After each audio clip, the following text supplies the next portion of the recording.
이거 내 사진이잖아! 서울중앙지검 검사 한지아. 노인 사기 조직을 수사하던 그녀가 우연히 발견한 건 다름 아닌 자신의 출생의 비밀이었습니다. 피해자 집벽에 걸린 가족 사진. 찢어진 조각이 자신이 평생 품고 다니던 사진과 정확히 맞물렸습니다. 양어머니가 남긴 일기장. 신고해야 한다는 걸 알았다. 하지만 손을 놓을 수가 없었다. 수사하던 사건의 피해자가 친부모. 나를 키워준 엄마는 유괴범. 본격적인 이야기를 시작하기 전에 잠시 제 마음을 전하고 싶습니다. 구독과 좋아요는 제게 정말 큰 힘이 됩니다. 지금 어디서 시청하고 계신지 댓글로 남겨주시면 답글로 인사드리겠습니다. 부산 해운대 언덕 위 바다가 내려다 보이는 고급 아파트 단지가 있었습니다. 그곳 꼭대기층에는 68살의 정혜준과 66살의 윤미란 부부가 살고 있었습니다. 혜준은 부산에서 손꼽히는 남해의료재단의 이사장이었고 미라는 한때 피아노를 가르치던 강사였지만 지금은 집안일만 하며 지내고 있었습니다. 겉으로 보기에 이 부부는 부러울 것 없는 삶을 사는 것처럼 보였습니다.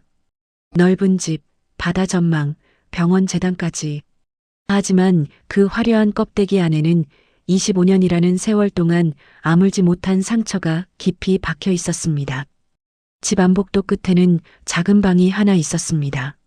문에는 분홍색 리본이 달려 있었고 손잡이에는 먼지가 쌓여 있지 않았습니다. 누군가 매일 닦고 있다는 뜻이었습니다. 그 방은 25해 전 광복동 시장에서 사라진 딸 아린이의 방이었습니다. 당시 아린이는 겨우 5살이었습니다. 혜준이 잠깐 휴대전화를 받는 사이 아이는 사람들 틈에서 연기처럼 사라져버렸습니다. 경찰에 신고하고 방송에 제보하고 전단지를 뿌리고 현상금까지 걸었지만 아이는 끝내 돌아오지 않았습니다. 미라는 새벽마다 그 방에 들어갔습니다. 앨범을 꺼내 아이의 얼굴을 들여다보고 낡은 인형의 머리카락을 빗겨주고 서랍 속에 접어둔 작은 원피스를 펼쳤다가 다시 개어 넣었습니다. 그녀의 손끝은 25년 전 그날에 멈춰 있었습니다. 아이가 입었던 노란색 원피스, 머리에 묶어주었던 빨간 머리끈, 손에 쥐어주었던 붕어빵 하나. 그 모든 것이 선명하게 기억났습니다. 미라는 딸이 반드시 살아있을 거라고 믿었습니다. 아니, 믿어야만 했습니다. 그렇지 않으면 하루도 버틸 수가 없었기 때문입니다. 혜주는 아내와 달랐습니다. 그는 슬픔을 드러내지 않았습니다. 병원에 출근하면 이사장답게 회의를 주재하고 의료진과 악수를 나누고 환자 가족들에게 따뜻한 말을 건넸습니다. 하지만 밤이 되면 달라졌습니다. 그는 지하 주차장에 세워둔 자동차 안에서 혼자 술을 마셨습니다. 창문을 내리고 어둠을 바라보며 그날의 장면을 수없이 되감았습니다. 전화를 받지 않았더라면, 아이 손을 놓지 않았더라면, 시장에 가자는 아내의 말을 거절했더라면, 후에는 술잔을 비울 때마다 더 짙어졌고 취기가 올라올수록 눈시울이 붉어졌습니다. 부부는 매년 실종 신고를 갱신했습니다. 방송국 제보 게시판에도 꾸준히 글을 올렸습니다. 가끔 연락이 오기도 했습니다. 우리 딸이 당신 딸 같다는 제보, 어디서 비슷한 아이를 봤다는 소식. 하지만 찾아가 보면 전부 허탕이었습니다. 어떤 사람은 돈을 요구했고 어떤 사람은 장난삼아 전화를 걸어왔습니다. 속고 또 속고 그래도 포기하지 못하는 마음. 그것이 부모라는 이름의 무게였습니다. 어느 늦은 오후 현관 초인종이 울렸습니다. 미란이 문을 열자 72살의 오말순 할머니가 반찬통을 들고 서 있었습니다. 말순은 같은 아파트 아래층에 사는 이웃으로 남편을 일찍 여의고 혼자 살고 있었습니다. 그녀는 툭하면 반찬을 만들어 올라왔고 미란의 이야기에 귀를 기울여주는 몇 안 되는 사람이었습니다. 며느리, 이거 조기조림이야. 입맛 없어도 밥은 먹어야지. 말순은 미란을 며느리라고 불렀습니다. 실제 며느리는 아니었지만 딸처럼 챙기고 싶은 마음이 그 호칭에 담겨 있었습니다. 미란은 반찬통을 받아들며 힘없이 웃었습니다. 감사합니다, 어머님. 요즘 통 입맛이 없어서요. 그래도 먹어야 힘이 나지. 아린이 찾으려면 네가 건강해야 안 그래? 말순의 말에 미란의 눈가가 촉촉해졌습니다. 25년이 지났는데도 아린이라는 이름 석자는 여전히 가슴을 후벼 팠습니다. 말순은 미란의 손을 꼭 잡아주었습니다. 주름진 손이었지만 그 온기는 진심으로 따뜻했습니다. 그날 밤 혜주는 여느 때처럼 지하 주차장에 앉아 있었습니다. 손에는 빈 소주병이 들려 있었고 눈은 어딘가 먼 곳을 향하고 있었습니다. 문득 휴대전화가 울렸습니다. 화면에는 모르는 번호가 떠 있었습니다. 그는 잠시 망설이다가 전화를 받았습니다. 수화기 너머로 낯선 남자의 목소리가 흘러나왔습니다. 정혜준 이사장님 맞으시죠? 따님 건으로 연락드렸습니다. 혜준의 심장이 멈추는 것 같았습니다. 25년 동안 수없이 들었던 말이었습니다. 하지만 이번에는 뭔가 달랐습니다. 남자는 국립과학수사연구원 관계자라고 자신을 소개했고 유전자 데이터베이스에서 일치하는 샘플이 발견되었다고 말했습니다. 혜주는 떨리는 목소리로 되물었습니다. 그게 정말입니까? 확실한 겁니까? 아직 최종 확인이 필요합니다만 일치율이 상당히 높습니다. 내일 재단 사무실로 서류를 보내드리겠습니다. 전화가 끊어진 뒤에도 혜주는 한동안 움직이지 못했습니다. 가슴이 터질 것 같았습니다. 희망과 두려움이 동시에 밀려왔습니다. 또 속는 건 아닐까? 하지만 이번만큼은 다르기를. 그는 떨리는 손으로 아내에게 전화를 걸었습니다. 그 시각 아린이의 방에서는 미란이 앨범을 안고 잠들어 있었습니다. 전화벨 소리에 눈을 떴을 때 그녀의 뺨에는 마르지 않은 눈물 자국이 남아 있었습니다. 25년의 기다림이 끝나가고 있는지 아니면 또 다른 절망이 시작되는 것인지 부부는 아직 알지 못했습니다. 다만 그날 밤 해운대 바다 위로 뜬 달만이 모든 것을 내려다보고 있었습니다. 며칠 뒤 병원 재단 사무실로 40대 중반의 행정실장 조성민이 급히 뛰어들어왔습니다. 그는 숨을 몰아쉬며 정혜준 앞에 서류 봉투 하나를 내밀었습니다. 봉투에는 국립과학수사연구원의 직인이 찍혀 있었고 안에는 유전자 검사 결과지가 들어 있었습니다. 성민은 떨리는 목소리로 보고했습니다. 이사장님, 일치율이 99.97%입니다. 거의 확실합니다. 혜주는 서류를 받아들었지만 쉽게 믿지 못했습니다.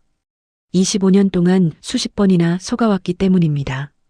가짜 제보, 돈을 노린 사기꾼들, 심지어 방송 작가라며 접근했던 사람도 있었습니다. 그는 서류의 날짜와 담당자 서명, 공식 문서, 양식을 꼼꼼히 확인했습니다. 이번에는 모든 것이 정식 절차를 밟은 것처럼 보였습니다. 손끝이 미세하게 떨렸습니다. 희망을 품어도 되는 걸까? 그 물음이 가슴속에서 맴돌았습니다. 혜주는 곧장 집으로 달려가 아내에게 서류를 보여주었습니다. 미라는 결과지를 손에 쥔 채 한동안 말을 잇지 못했습니다. 눈물이 볼을 타고 흘러내렸고 입술이 파르르 떨렸습니다. 그녀는 남편의 손을 꼭 잡으며 중얼거렸습니다. 아린이가 살아있는 거예요? 정말 우리 아린이가? 부부는 밤새 잠을 이루지 못했습니다. 설렘과 두려움이 뒤섞인 채 새벽이 밝아왔습니다. 그리고 약속된 날 한 여성이 해운대 아파트 현관 앞에 도착했습니다. 34살의 신나경이었습니다. 그녀는 새희망 보육원 출신이라고 자신을 소개했습니다. 키가 크고 마른 체형에 날카로운 눈매를 가진 여자였습니다. 첫인상은 어딘가 차가웠지만 입을 열자 목소리는 의외로 가녀렸습니다. 저도 믿기지 않아요. 평생 부모님 얼굴도 모르고 살았는데. 나경은 거실 소파에 앉아 자신의 과거를 털어놓기 시작했습니다. 보육원에서 맞고 굶으며 지낸 이야기, 원장에게 학대당한 기억, 성인이 되어서도 제대로 된 일자리를 구하지 못해 떠돌았던 시간들. 그녀의 이야기는 구체적이었고 고통스러운 감정이 묻어있는 것처럼 들렸습니다. 미라는 눈물을 훔치며 나경의 손을 잡았습니다. 혜주는 묵묵히 듣고 있었지만 가슴 한구석이 찢어지는 것 같았습니다. 자신이 아이를 잃어버리지 않았다면 이런 고통은 없었을 것입니다. 죄책감이 무겁게 내려앉았습니다. 미라는 그날부터 나경을 위해 분주하게 움직였습니다. 백화점에 가서 옷을 사주고 아린이의 방을 정리해 새 침구를 깔았습니다. 25년간 손대지 않았던 그 방에 드디어 주인이 들어온 것입니다. 미라는 나경이 옷을 입어보는 모습을 바라보며 눈시울을 붉혔습니다.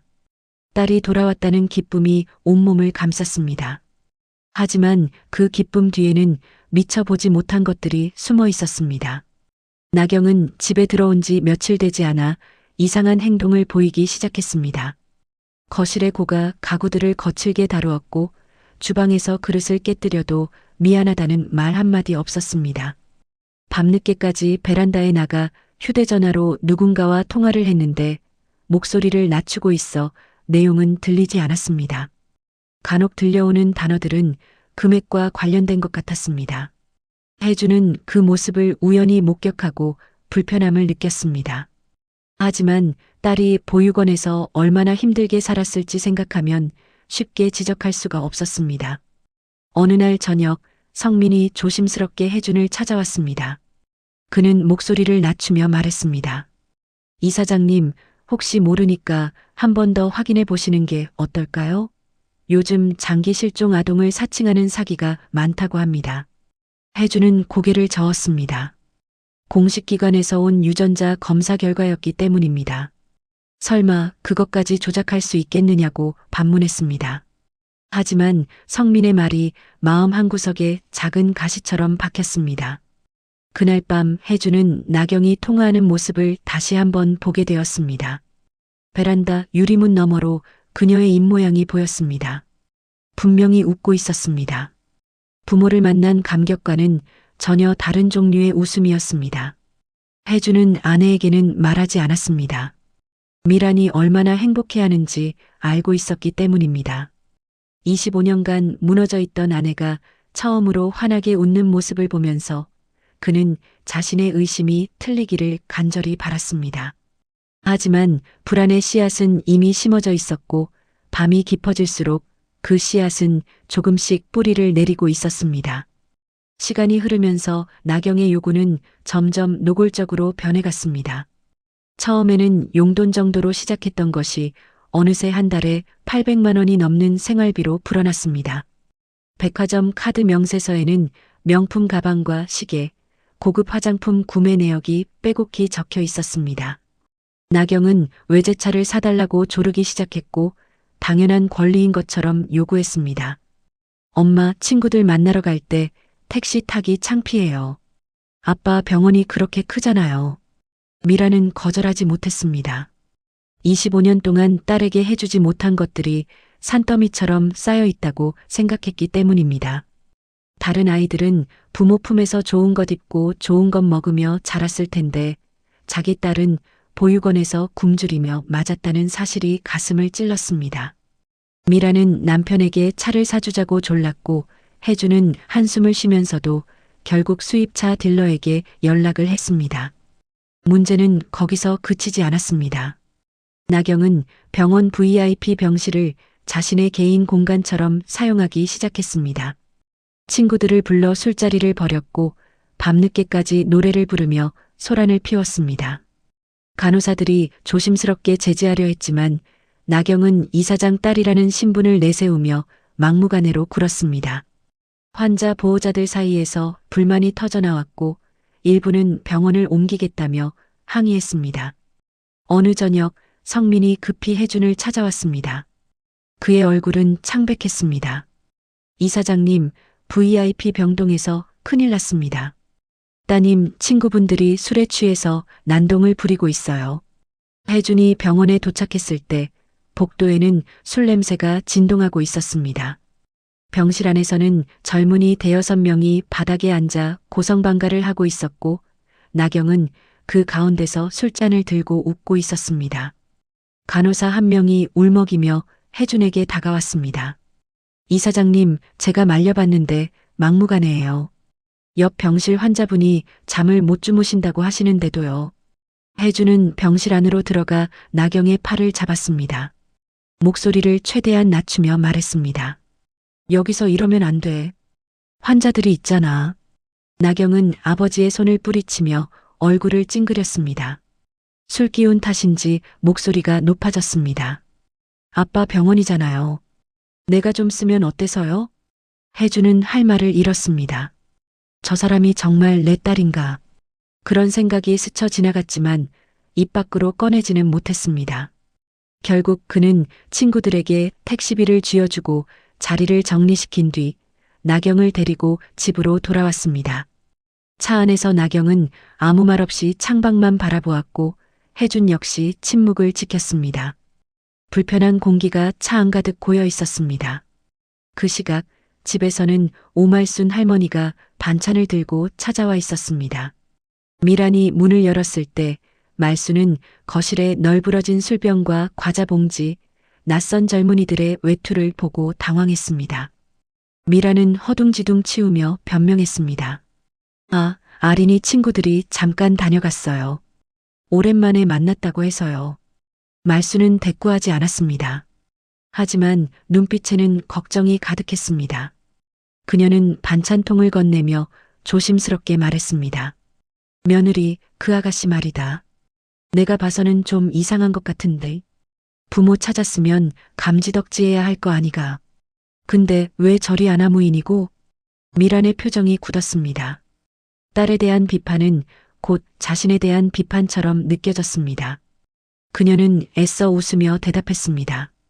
보육원에서 오래 고생해서 그래요. 적응하는데 시간이 좀 걸리겠죠. 말수는 더 이상 말하지 않았습니다. 하지만 돌아가는 그녀의 뒷모습에는 안타까움이 묻어 있었습니다. 그날 밤 부부의 침실에서는 오랜만에 다툼이 벌어졌습니다.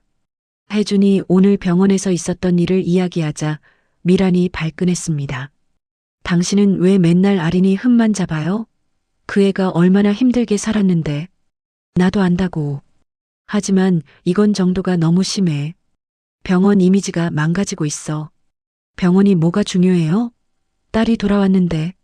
혜준은 더 이상 말을 잇지 못했습니다. 미란의 눈에는 눈물이 그렁그렁 맺혀 있었습니다. 그 눈물 앞에서는 어떤 논리도 무력해졌습니다. 하지만 혜준의 마음속에는 의심의 불씨가 점점 더 크게 타오르고 있었습니다. 저 여자가 정말 아린이인가? 우리는 또 속고 있는 건 아닌가? 그 물음이 밤새 그를 괴롭혔고 새벽이 되어서야 겨우 눈을 붙일 수 있었습니다. 어느 저녁 나경은 거실 소파에 앉아 부부를 마주보며 본격적인 요구를 꺼내기 시작했습니다. 그녀의 눈빛은 평소와 달리 차갑고 계산적이었습니다. 테이블 위에는 서류 몇 장이 놓여 있었고 나경은 그것을 손가락으로 톡톡 두드리며 말했습니다. 아빠, 엄마, 저도 이제 이 집 식구잖아요. 제 몫을 정리해 주셨으면 해요. 혜주는 서류를 집어들었습니다. 병원 재단 지분 30%를 자신의 명의로 이전해 달라는 내용이었습니다. 그뿐만이 아니었습니다. 해운대 바다가 내려다 보이는 상가 건물 2채의 소유권도 요구하고 있었습니다. 혜준의 얼굴이 굳어졌습니다.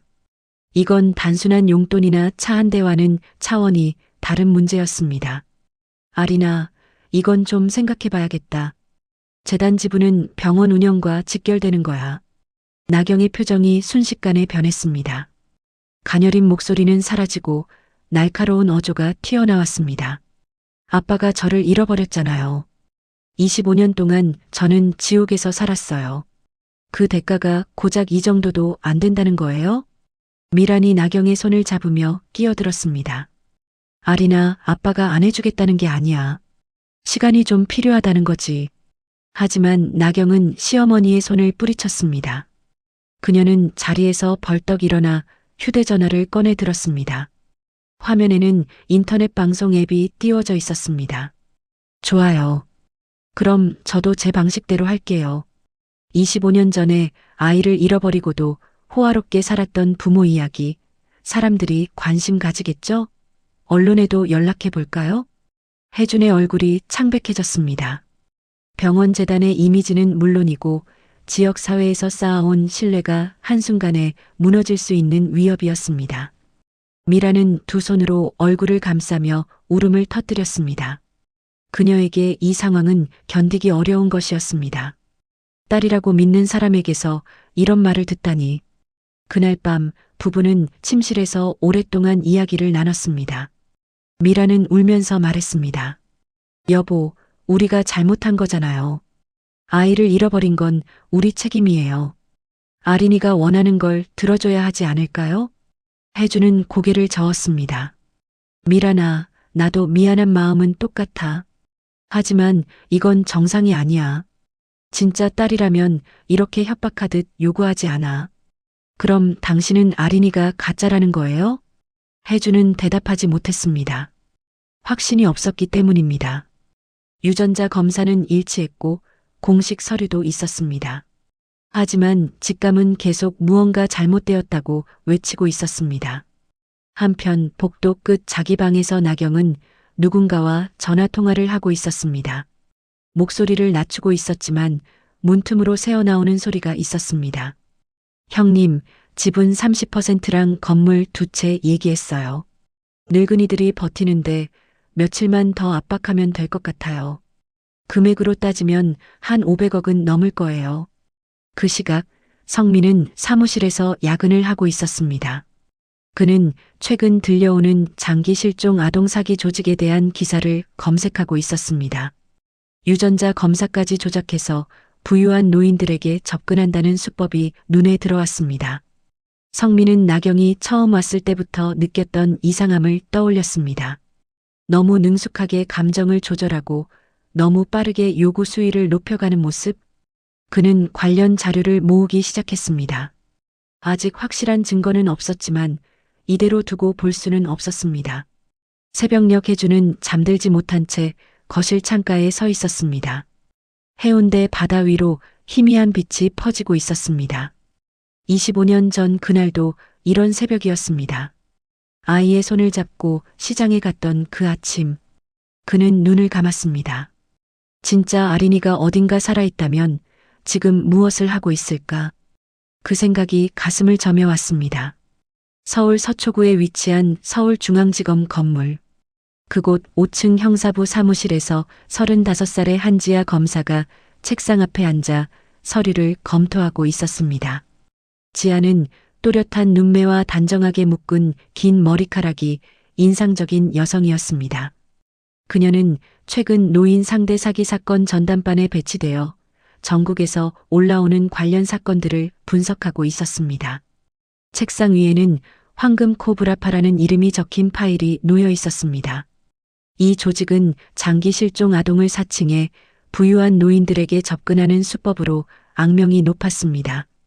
특이한 점은 유전자 검사까지 조작할 수 있는 내부 연줄이 있다는 것이었습니다.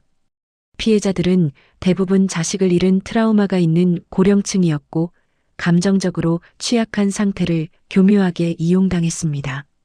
지아는 최근 내부 정보망에 올라온 한 기사에 눈길이 멈췄습니다. 부산의 한 병원 재단 이사장 부부가 25년 만에 잃어버린 딸을 찾았다는 내용이었습니다. 기사에는 감동적인 재회 사진이 실려 있었지만 지아의 직감은 다른 신호를 보내고 있었습니다. 그녀는 곧바로 금융정보분석원의 조직 관련 계좌 추적을 요청했고 며칠 뒤 회신이 왔습니다.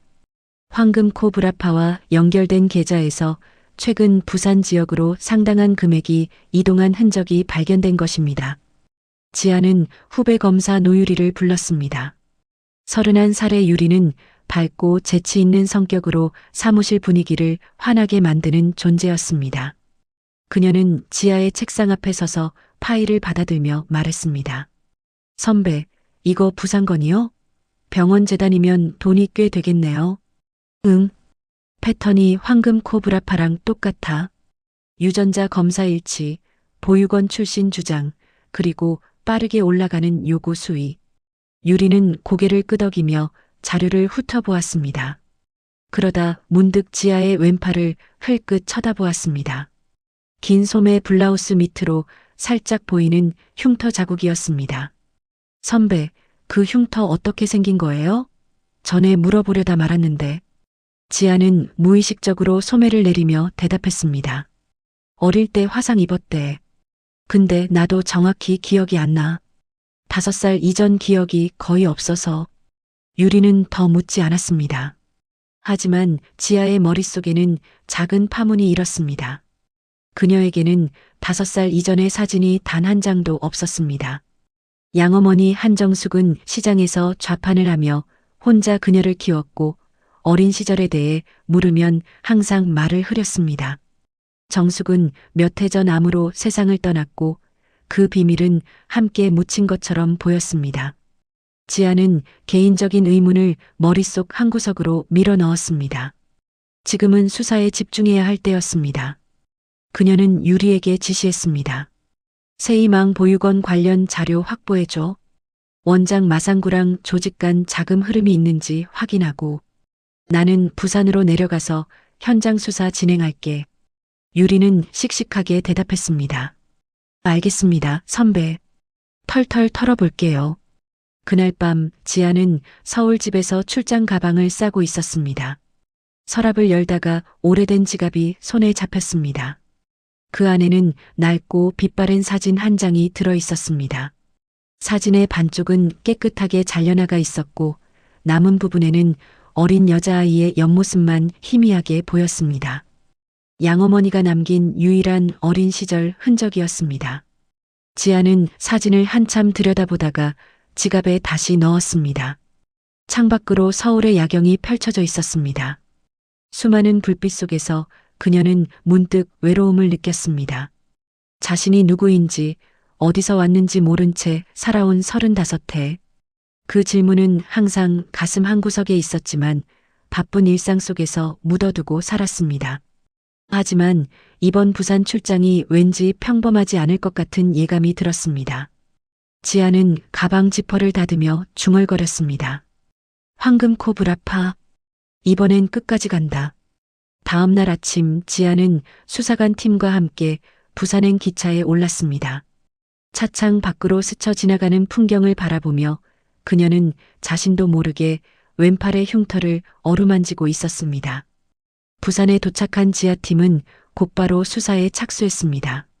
첫 번째 목표는 세이망 보육원 관련 기록을 확보하는 것이었습니다. 보육원은 이미 몇 해 전에 폐쇄되었지만 관할 구청에 보관된 서류와 전직 직원들의 증언을 통해 조금씩 실체가 드러나기 시작했습니다. 보육원 출신자 명단 중에서 전과 기록이 있는 인물들을 추려냈습니다. 그 가운데 황금 코브라파와 연결된 것으로 의심되는 이름이 여럿 있었고 그 중심에 신나경이라는 이름이 선명하게 올라 있었습니다. 전과 7범, 사기, 절도, 공갈 혐의로 여러 차례 복역한 기록이 있었습니다. 지아는 나경의 사진을 들여다보며 중얼거렸습니다. 이 여자가 지금 병원재단 이사장 집에 들어가 있어. 수사관 한 명이 추가 정보를 보고했습니다. 검사님, 나경이 최근 한 달 동안 명품 매장과 외제차 딜러에서 카드를 긁은 내역이 나왔습니다. 금액이 2억 원을 넘습니다. 지아의 눈이 날카롭게 빛났습니다. 범행의 윤곽이 점점 뚜렷해지고 있었습니다. 그녀는 팀에게 나경의 동선을 추적하라고 지시했습니다. 며칠간의 잠복 끝에 결정적인 장면이 포착되었습니다. 늦은 밤 나경은 부산 외곽의 낡은 창고로 향했습니다. 그곳에서 그녀는 검은 옷을 입은 남자 대여섯 명과 만났습니다.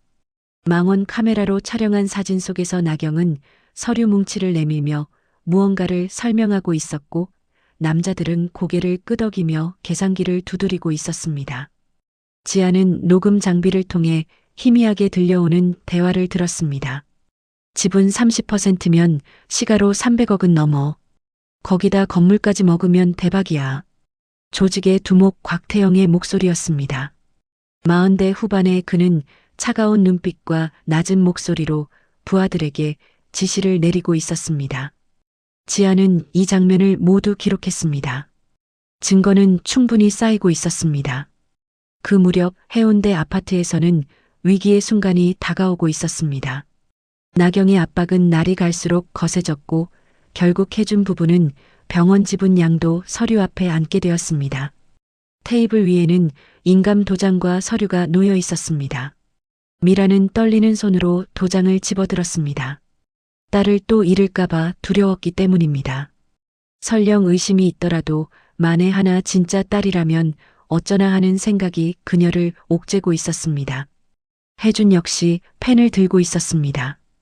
25년간 지켜온 재단, 수천 명의 직원, 환자들의 신뢰. 그 모든 것을 포기하더라도 딸을 되찾을 수 있다면 그의 손끝이 미세하게 떨렸습니다. 바로 그 순간 현관문이 벌컥 열렸습니다. 수사관입니다.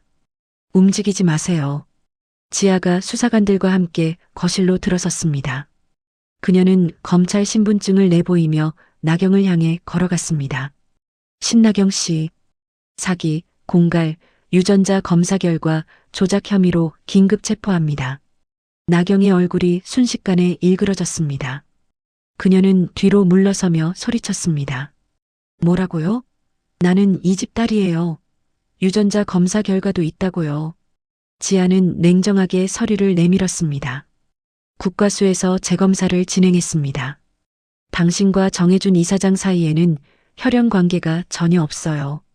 처음 결과는 조작된 겁니다. 미란의 얼굴이 하얗게 질렸습니다. 손에 들고 있던 도장이 바닥에 떨어졌습니다. 혜주는 소파에 털썩 주저앉으며 두 손으로 얼굴을 감쌌습니다. 또다시 속은 것입니다. 25년을 기다려 온 희망이 다시 한번 무너지는 순간이었습니다. 수사관들이 나경의 양손에 수갑을 채웠습니다. 그녀는 끌려가면서도 욕설을 내뱉었지만 지아는 표정 하나 바꾸지 않았습니다. 모든 것이 끝난 것 같았습니다. 하지만 지아의 시선은 거실 벽면에 걸린 오래된 가족사진 액자에 잠시 멈췄습니다. 사진 속에는 젊은 부부와 5살쯤 되어 보이는 여자아이가 함께 웃고 있었습니다. 액자 한쪽 구석이 깨끗하게 잘려나가 있었습니다. 지아는 그 잘린 부분을 유심히 바라보다가 고개를 돌렸습니다. 마음 한구석이 이상하게 요동쳤지만 지금은 그것에 대해 생각할 때가 아니었습니다. 수사가 마무리되고 나경이 연행된 뒤에도 지아는 쉽게 발길을 떼지 못했습니다. 거실 벽면에 걸린 가족사진 액자가 자꾸 눈에 밟혔기 때문입니다. 사진 속 5살쯤 되어 보이는 여자아이는 노란색 원피스를 입고 있었고 빨간 머리끈으로 머리를 묶고 있었습니다. 젊은 부부가 아이의 양옆에서 환하게 웃고 있었습니다. 그런데 이상한 점이 있었습니다. 액자의 오른쪽 구석이 깨끗하게 잘려나가 있었던 것입니다. 지아는 무의식적으로 지갑을 꺼냈습니다. 그 안에는 늘 가지고 다니던 낡은 사진 한 장이 들어 있었습니다. 양어머니 한정숙이 남긴 유일한 어린 시절 흔적이었습니다. 사진의 왼쪽은 깨끗하게 잘려 있었고 남은 부분에는 어린 여자아이의 옆모습만 희미하게 보였습니다. 지아는 두 사진을 나란히 놓고 비교해 보았습니다. 심장이 멈추는 것 같았습니다. 찢어진 부분이 정확히 맞물렸습니다. 마치 퍼즐 조각처럼 손끝이 떨리기 시작했습니다. 이건 우연이 아니었습니다. 지아는 자신도 모르게 혜준의 머리카락 몇 가닥을 수거했습니다. 소파 등받이에 붙어 있던 것이었습니다. 그녀는 곧장 국립과학수사연구원에 긴급 유전자 검사를 의뢰했습니다. 자신의 머리카락과 정혜준의 머리카락 샘플을 함께 보냈습니다. 결과는 사흘 뒤에 나왔습니다. 지아는 떨리는 손으로 봉투를 열었습니다. 검사 결과지에는 선명한 숫자가 적혀 있었습니다. 직계부녀 관계 일치율 99.99%. 지아는 한동안 그 숫자를 바라보며 움직이지 못했습니다. 자신이 그토록 수사하던 사건의 피해자 부부가 친부모라는 뜻이었습니다. 25년 전 광복동 시장에서 사라진 아이가 바로 자신이었던 것입니다. 지아는 서울 집으로 돌아왔습니다. 머릿속이 복잡했습니다. 검사로서의 자신과 잃어버린 딸로서의 자신이 충돌하고 있었습니다. 그녀는 서랍 깊숙이 넣어두었던 양어머니의 유품 상자를 꺼냈습니다. 그 안에는 오래된 노트 한 권이 있었습니다. 정숙이 생전에 쓴 일기장이었습니다. 지아는 페이지를 한 장씩 넘겼습니다. 처음에는 시장 장사 이야기, 몸이 아프다는 이야기가 적혀 있었습니다. 하지만 뒤쪽으로 갈수록 내용이 달라졌습니다. 떨리는 손으로 쓴 글씨가 빼곡히 적혀 있었습니다. 1999년 8월 15일, 광복동 시장에서 울고 있는 아이를 발견했다. 5살쯤 되어 보였다. 노란 원피스를 입고 있었고 왼팔에 화상 흉터가 있었다. 경찰에 신고해야 한다는 걸 알았다. 하지만 그 아이를 보는 순간 3년 전에 잃은 내 아들이 떠올랐다. 손을 놓을 수가 없었다. 1999년 9월 3일, 아이에게 지아라는 이름을 지어주었다. 지혜롭고 아름답게 자라라는 뜻이다. 미안하다. 내 진짜 부모가 얼마나 찾고 있을지 알면서도 나는 너를 보낼 수가 없었다. 2018년 4월 12일, 의사가 암이 많이 진행되었다고 했다. 시간이 얼마 남지 않았다. 지아에게 진실을 말해야 하는데 입이 떨어지지 않는다. 용서받을 자격이 없는 것 같다. 지아는 일기장을 덮고 한참을 울었습니다. 양어머니를 원망해야 할지 감사해야 할지 알 수 없었습니다. 정숙은 분명 잘못을 저질렀습니다. 하지만 그녀가 보여준 사랑은 진심이었습니다. 시장에서 좌판을 하며 힘들게 돈을 벌어 학원비를 대주고 대학 등록금을 마련해주고 사법시험 공부를 응원해 주었습니다. 그 모든 것이 죄책감에서 비롯된 것일지라도 사랑이 아니었다고 말할 수는 없었습니다. 창밖으로 새벽빛이 밝아오고 있었습니다. 지아는 밤새 잠을 이루지 못했습니다. 두 어머니 사이에서 마음이 갈라지고 있었습니다. 한쪽에는 25년간 자신을 찾아 헤맨 친어머니가 있었고 다른 한쪽에는 잘못을 알면서도 자신을 키워준 양어머니의 기억이 있었습니다. 지아는 찢어진 사진 2조각을 테이프로 붙여보았습니다. 완전한 가족 사진이 되었습니다. 하지만 그녀의 마음은 여전히 완전하지 못했습니다. 다음 날 지아는 검찰청 사무실에 출근했지만 업무에 집중할 수가 없었습니다. 책상 위에는 황금 코브라파 사건 기록이 펼쳐져 있었고 그 옆에는 유전자 검사 결과지와 양어머니의 일기장이 나란히 놓여 있었습니다. 두 세계가 충돌하고 있었습니다. 검사로서의 직업과 잃어버린 딸로서의 정체성이 머릿속에서 끊임없이 부딪혔습니다. 지아는 자신이 검사라는 신분을 이용해 몰래 머리카락 샘플을 가져간 사실이 마음에 걸렸습니다. 적법한 절차가 아니었습니다. 하지만 그것 없이는 진실을 알 수 없었습니다. 그녀는 창밖을 바라보며 한숨을 내쉬었습니다. 부산에 다시 내려가야 한다는 것은 알고 있었습니다.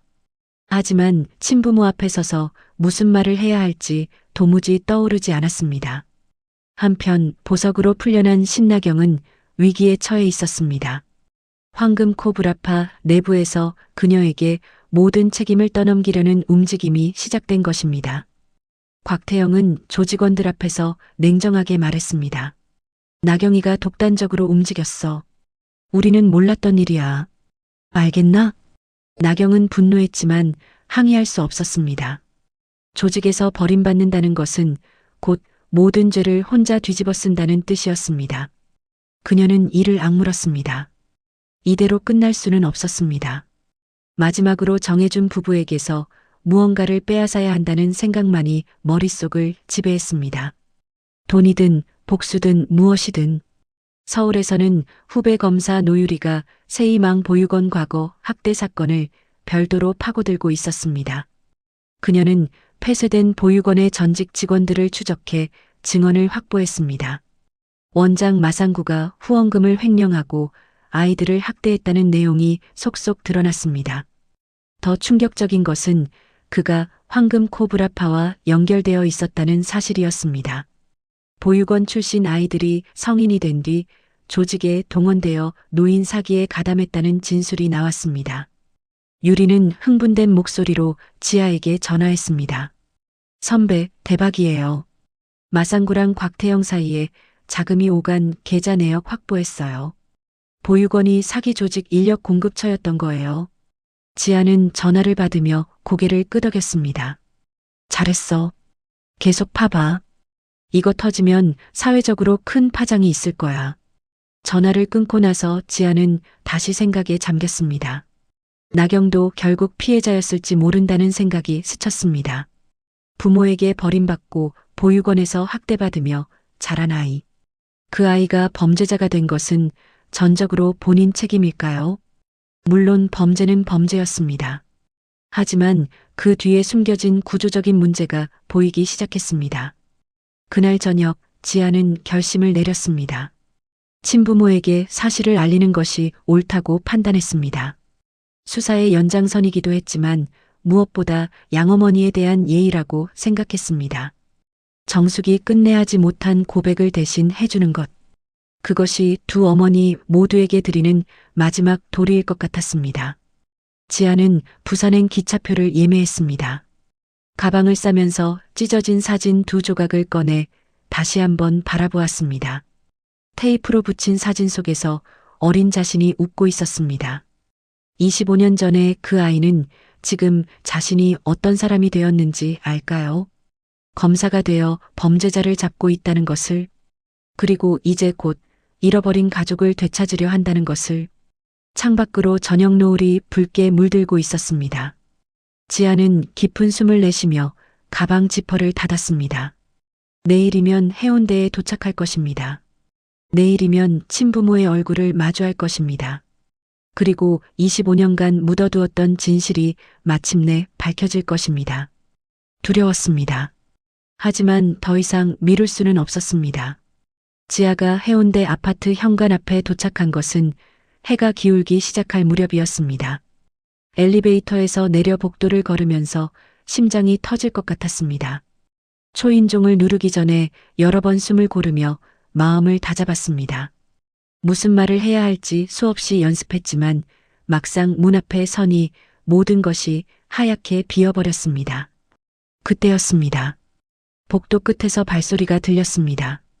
지아가 고개를 돌리자 계단 쪽에서 신나경이 올라오고 있었습니다.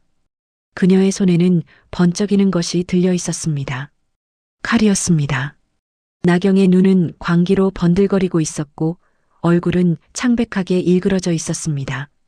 조직에서도 버림받고 경찰에게도 쫓기는 신세. 그녀에게 남은 것은 분노와 절망뿐이었습니다. 너 때문이야. 내가 다 망쳐놨어. 나경은 지아를 향해 칼을 겨누며 다가왔습니다. 지아는 침착하게 손을 들어 보이며 말했습니다. 칼 내려놔요. 이러면 상황만 더 나빠져요. 하지만 나경은 듣지 않았습니다.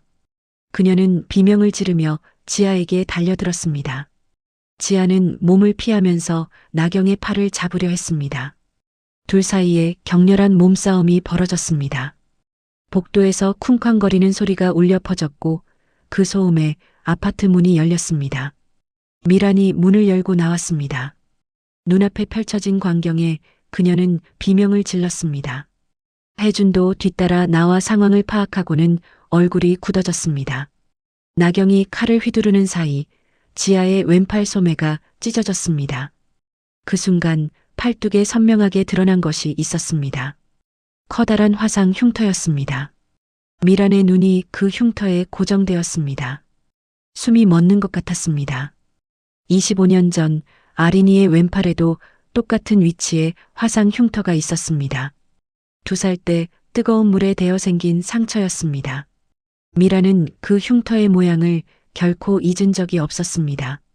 지아는 나경의 손목을 비틀어 칼을 떨어뜨렸습니다. 그리고 재빠르게 그녀를 바닥에 제압했습니다. 검찰 수사관 출신답게 능숙한 동작이었습니다. 지아는 숨을 몰아쉬며 외쳤습니다. 경찰 불러주세요. 현행범입니다. 혜준이 황급히 전화를 걸었습니다. 나경은 바닥에 엎드린 채 울부짖었습니다. 곧 경찰이 도착해 그녀를 연행해 갔습니다. 복도에 정적이 내려앉았습니다. 지아는 찢어진 소매를 붙잡으며 일어섰습니다. 그때 미란이 떨리는 목소리로 물었습니다. 그 흉터, 어떻게 생긴 거예요? 지아는 미란을 바라보았습니다. 그녀의 눈에는 눈물이 그렁그렁 맺혀 있었습니다. 25년간 딸을 기다려온 어머니의 눈이었습니다. 지아는 잠시 망설이다가 대답했습니다. 어릴 때 화상을 입었다고 들었어요. 정확히 기억나지는 않지만 미란의 무릎이 꺾였습니다.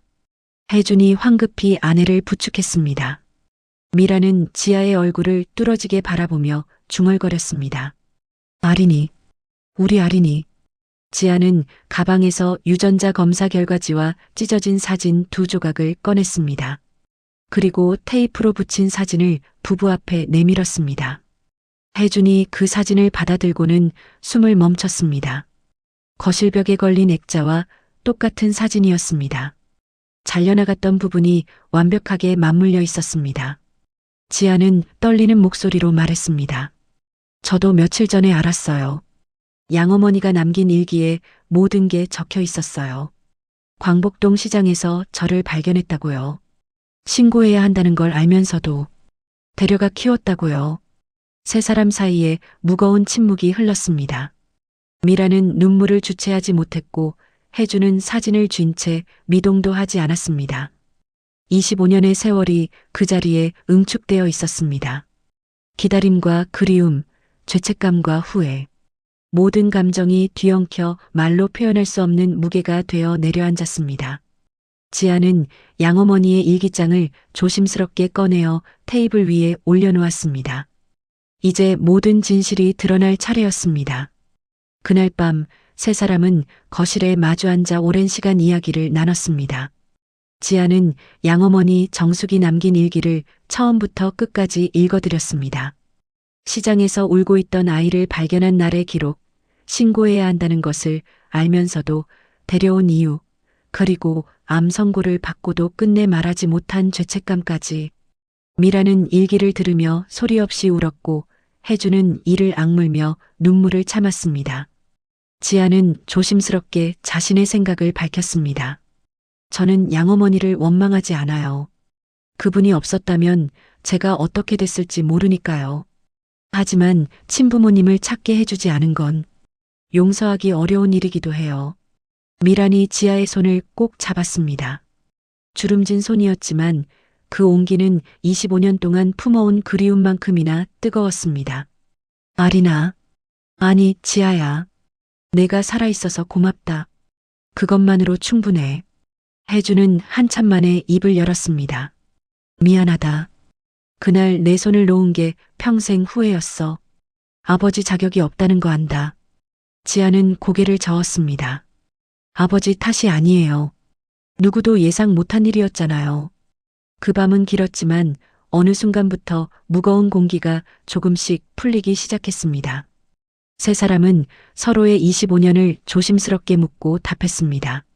지아가 어떻게 자랐는지, 어떻게 검사가 되었는지, 혜준과 미란이 어떻게 딸을 찾아 헤맸는지, 어떻게 견뎌왔는지, 끊어졌던 시간의 조각들이 하나씩 맞춰지기 시작했습니다. 며칠 뒤 지아는 부부에게 자신의 결정을 전했습니다. 저는 검사 일을 계속할 거예요. 병원 재단을 물려받을 생각은 없어요. 제 자리는 서울이에요. 미라는 아쉬운 표정을 지었지만 이내 고개를 끄덕였습니다. 내가 하고 싶은 일을 해야지. 우리는 기다릴 수 있어. 25년도 기다렸는데. 지아는 대신 다른 약속을 제안했습니다. 매주 일요일 저녁에 올게요.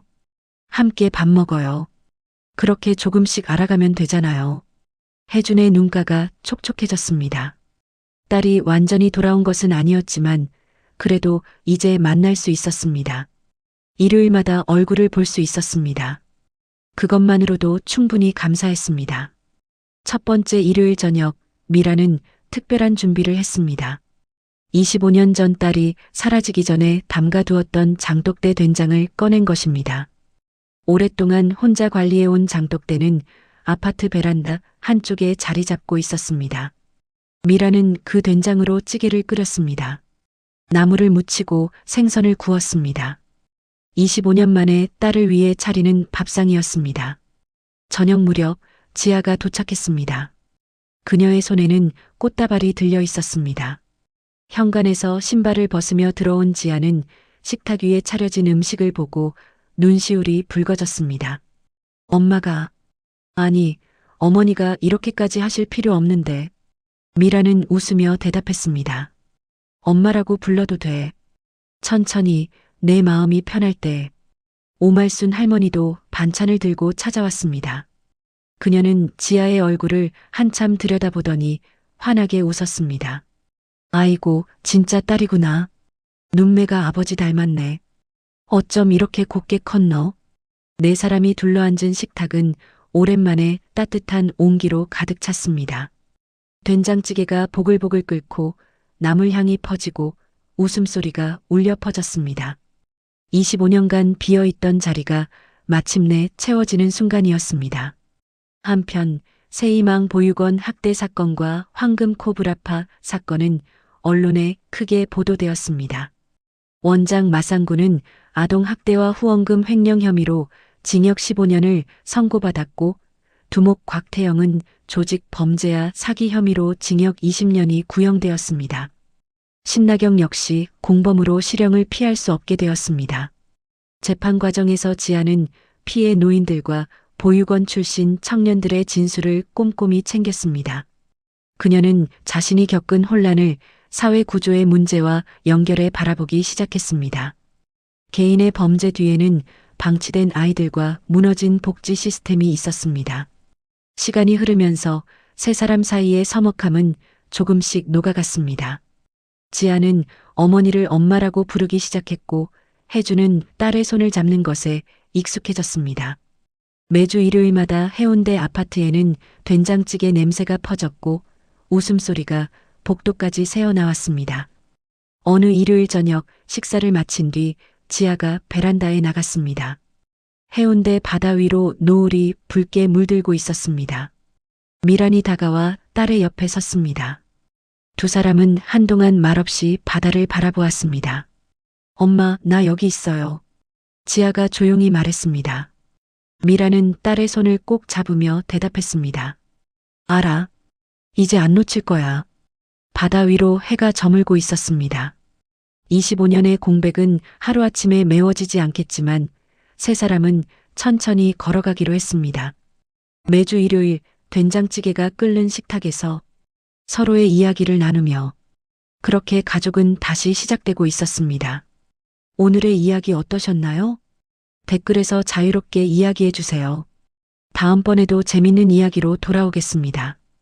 감사합니다.